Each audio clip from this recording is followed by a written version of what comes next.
Now that we have covered the 3 F's of flipping out, fear, frustration, and fatigue, and we have acknowledged that these emotions are experienced frequently by most caregivers, I think it's also helpful to acknowledge that all of these contribute to caregiver anger, which is a normal and predictable response to situations over which we have little or no control. And as a caregiver, the number of people, situations, and events over which you have little or no control is practically limitless. So if you are like most caregivers, you will get angry with the disease. You will get frustrated and angry at your care receiver.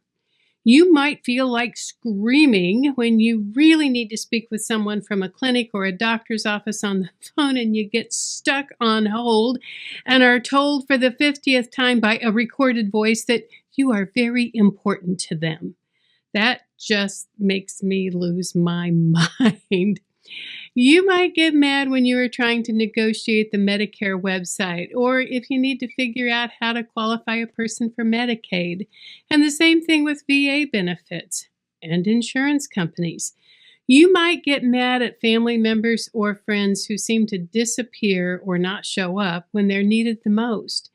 And you might find yourself feeling angry and resentful at the loss of your freedom.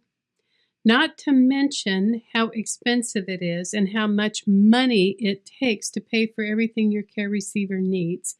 Most of us never budgeted for medical co-pays, adult diapers, or long-term care. It's likely that you will also get mad because no matter how hard you try, no matter how much you give, no matter how saintly you try to be, you will still lose it. And then you'll be mad at yourself because you're trying so hard and you feel like you have failed. Does any of this sound familiar? Well, of course it does. So as a caregiver, I hope that you can accept that it isn't a question of whether you will get mad, because you will. The real question is, how are you going to choose to handle it?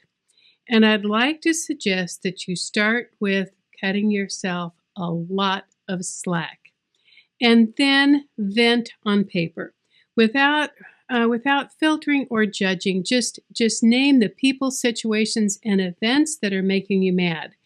And after that, we'll talk about some different strategies that might help you manage this incredibly difficult emotion with a little more grace and a little less stress.